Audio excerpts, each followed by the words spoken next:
Hello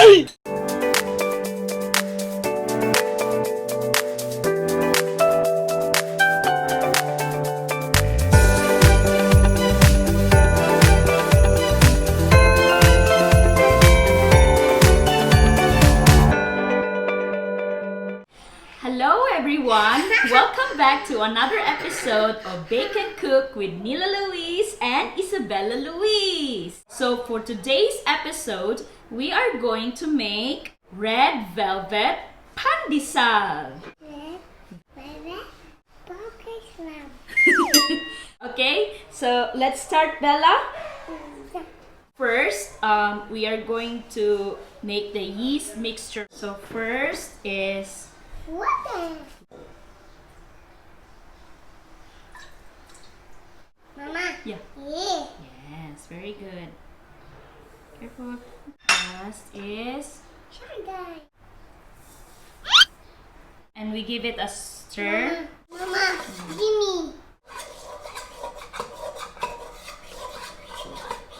And let it sit for 5 minutes until foamy.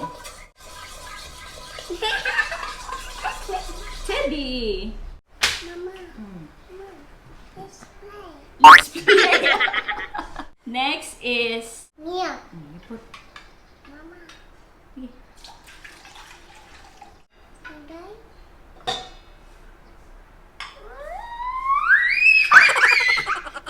Egg. Butter. No, gimme. Oil.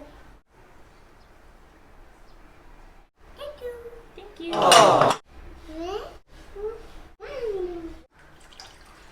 Next is... Coca-Cola. What did you say? Mix this. Mama. What color is that? Red. Then we add some flour for 2 cups. Oh, wait. Yeah.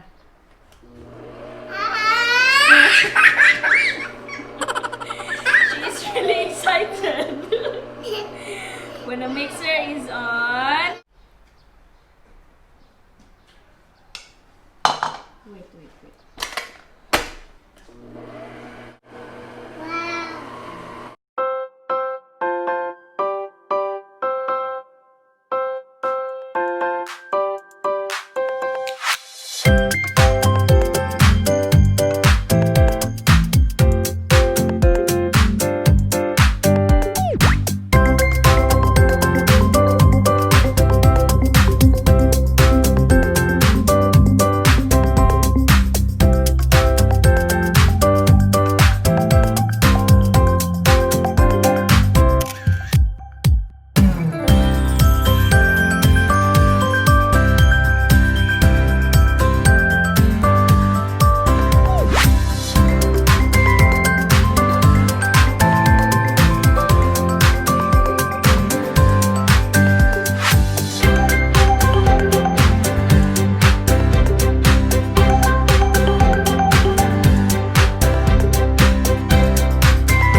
pandesal are now baked.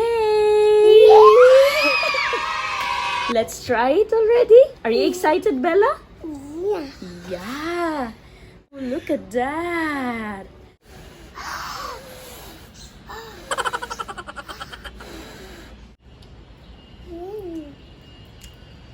Oh my god. This is much better from the ubi cheese pandesal. I love this. It's so soft, just like the red velvet cake, which is really soft and moist. This is a good one, Bella. Yummy? Yeah. Guys, you should try this. It's so good. It's really moist and so velvety. Thank you guys for watching our video. Please don't forget to subscribe to our channel. Say bye.